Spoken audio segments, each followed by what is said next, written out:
spaces, trying to find the words to say this. I am tired of stages telling me that I'll be better when I'm not. I'm here, I know we used to have it all. No, I'm not, I'm here, wish I could have broke this fall. I need you now.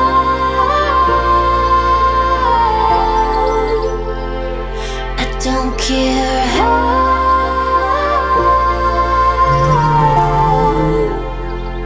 I would do anything. I need to talk to you somehow. I need you now.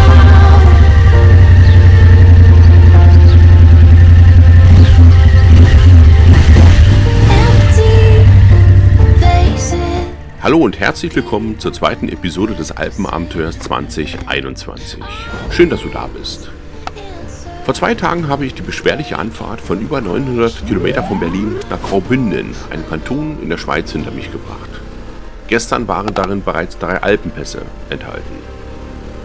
Nachdem ich nun meinen ersten vorübergehenden Unterkunftsort erreicht habe, fahre ich ab heute die ersten Touren mit dem Ziel, die schönsten Orte der Ostschweiz und Westösterreichs zu entdecken. Da ich ja die letzten Tage viele Kilometer auf der BMW gerissen habe, plane ich heute nur wenige Kilometer zu fahren, bevor ich ab morgen dann täglich zahlreiche tolle Highlights wie Alpenpässe, Wasserfälle oder Staudämme erkunden werde. Ein Tipp von Gerd, der bereits in der ersten Episode zu sehen war, bringt mich zuerst auf den Glaspass, der vom Campingplatz ca. 30 Kilometer entfernt liegt. Für mich ein hervorragender Tagesstart. Na dann, viel Spaß beim Schauen. Don't care how.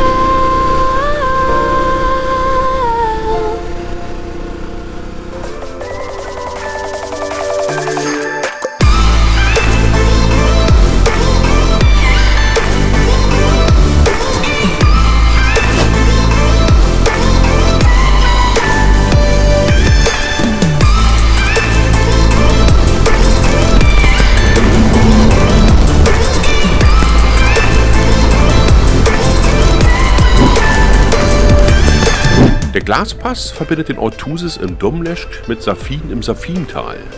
Er ist 14 Kilometer lang und hat eine Scheitelhöhe von 1846 Meter.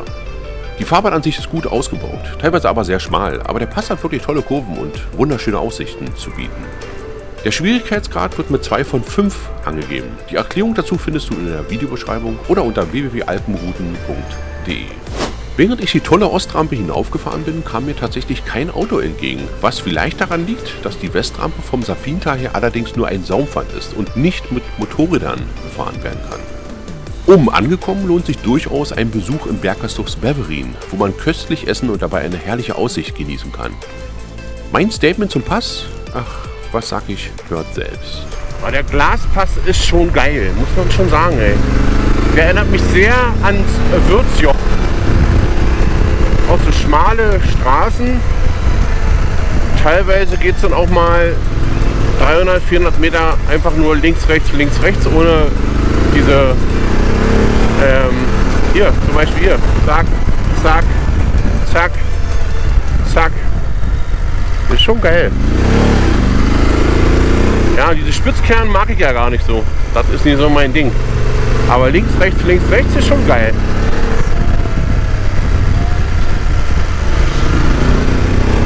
Ich habe leider nicht das richtige Profil drauf.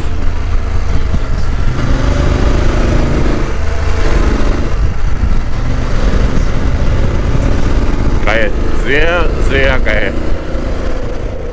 I need you now.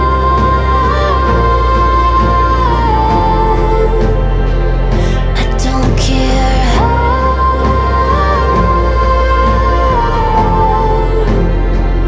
I would do anything. I need to talk to you somehow. I need you now.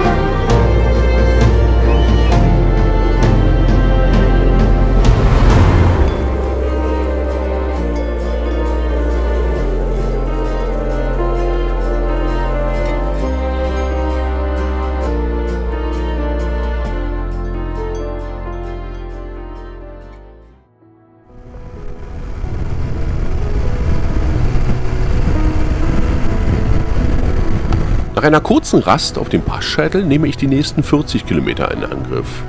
Mein Ziel? Eine beeindruckende Naturkulisse, den Grand Canyon der Schweiz, die Rheinschlucht mit der Versamer Tobelbrücke.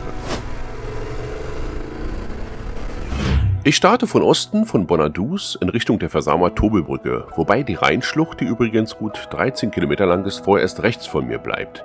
Sie bekommen wir erst einmal nicht zu Gesicht. Erst nach gut 4 Kilometer zeigen sich die ersten tollen Kurven, bevor sich dann endlich auf der rechten Seite ein spektakulärer Weitblick in die Rheinschlucht zeigt. Ich fahre die Versamer Straße weiter. Sie führt direkt an den Felshängen entlang. Hier solltest du schwindelfrei sein, denn es geht teils direkt neben den Leitplanken bis zu 400 Meter in den Abgrund.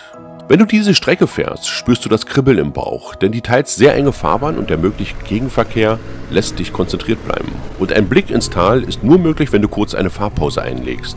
Hast du die Felshänge hinter dich gelassen, geht es durch einen Tunnel weiter in Richtung der Versamer Tobelbrücke. Eine schöne Kehrenauffahrt, die im schnuckligen Ort Versam endet.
Die Rheinschlucht hat etwas ganz Besonderes an sich. Ein außergewöhnlicher Ort, der auch per Fuß, mit dem Boot oder mit dem Fahrrad entdeckt werden sollte.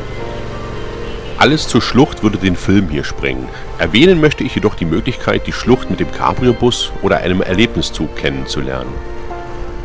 Zudem gibt es eine Vielzahl von tollen Bademöglichkeiten oder einmal mit dem Kajak oder im Rafting den Fluss zu erleben. Genaueres zu den Unternehmungen findest du auf der Website www.rheinschlucht.ch. Ich mache mich auf den Rückweg in Richtung Campingplatz, fahre an Schur vorbei und lande am tollen Heidsee, wo ich mit einer kleinen Rast den See auf mich wirken lasse. Ein Moment, der einem den oft angesprochenen grauen Arbeitsalltag vergessen lässt. Es kommt das Gefühl hoch, weg vom ganzen Arbeitstrubel zu sein, weg vom Funktionieren müssen, raus aus dem Funktionsmodus und rein ins Leben.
Ein schöner und entspannter Fahrtag neigt sich dem Ende. 106 Kilometer und ganze 4 Stunden war ich heute unterwegs. Perfekt, um Kraft zu sparen für die nächsten anstehenden Tourtage. Tage, an denen ich bis zu 6 Pässe an einem Tag fahren werde. Welche Pässe das sind und was das Besondere an ihnen ist, das siehst du in den folgenden Episoden. Denn das Abenteuer geht weiter.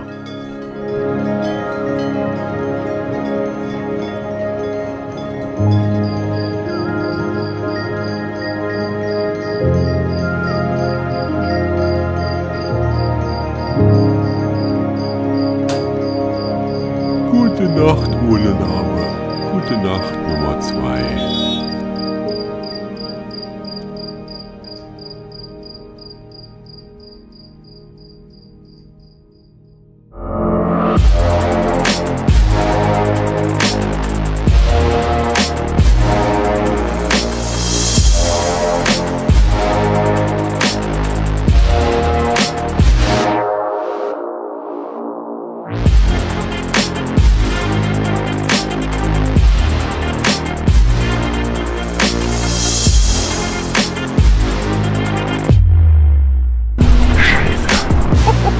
Aua, aua, hier ist Strom drauf. Aua. Oh ja, jetzt stehen mir meine Kopfhaare zu Berge.